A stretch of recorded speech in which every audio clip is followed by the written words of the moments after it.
Hey guys, welcome back to the channel, and today I'm going to show you how to use Coinbase's portfolio rebalancing feature. Alright, if you've been wondering how to use Coinbase's portfolio rebalancing feature, then this video is definitely for you. It's going to be a step-by-step guide. It's going to be a really quick one, so let's just jump straight into it. Now the first thing you're going to do is to log into your Coinbase account. Now you can log into your Coinbase account on the mobile app, or you can choose to do so on the website.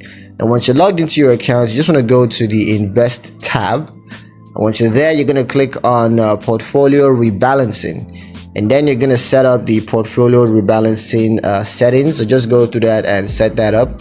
And once that's done, you want to choose the cryptocurrency to include in the portfolio. And then you're going to confirm the portfolio rebalancing setup. And once that's done, Coinbase is going to set that up for you. So yeah, that's pretty much it on how to use Coinbase's portfolio rebalancing feature. I hope you guys liked the video. Hope you found the information useful enough. If you did, like the video, comment down below, let me know what you thought. Share the video with your friends and subscribe to the channel if you haven't done so already. And I'll see you guys in the next